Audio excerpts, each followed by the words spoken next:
গাজীপুরে ১ মাসের বকেয়া বেতনের দাবিতে আজও চন্দ্রা নবীনগর এলাকায় সড়ক অবরোধ করে রেখেছে বেক্সিমকো ইন্ডাস্ট্রিয়াল পার্কের শ্রমিকরা।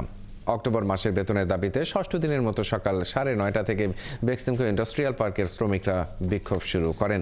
সকালে কারখানার সামনে থেকে বিক্ষোভ মিছিল নিয়ে চন্দ্রা নবীনগর সড়কের চক্রবর্তী এলাকায় অবস্থান নেয় তারা। তাদের সঙ্গে যোগ দেয় আশপাশের আরও কয়েকটি কারখানার শ্রমিকরা। এ সময় তারা সড়ক অবরোধ করে রাখে। এতে যানবাহন চলাচল বন্ধ হয়ে যায়। এ সময় উভয় দিকে সৃষ্টি হয় দীর্ঘ যানজটের। এতে ভোগান্তিতে পড়েন যাত্রীরা। শ্রমিকরা বলছেন, বেতন না পাওয়া পর্যন্ত আন্দোলন চলবে, বেতন পেলেই তারা কাজে ফিরবেন।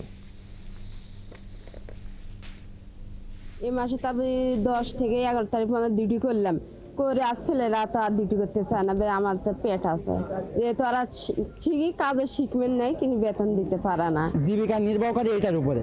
এখন কোনো কাজ কাম নাই, কেউ দায়িত্ব নিতেছে না, সরকারও কিছু করতেছে না। এত বড় কোম্পানি যদি বন্ধ হয়ে যায়, এতগুলো মানুষ কোথায় যাবে? রাস্তায় যারা আন্দোলন করতেছে, মূলত আমরা বেতনের জন্য আন্দোলন করতেছি। আমরা আসছি কাজ করার জন্য।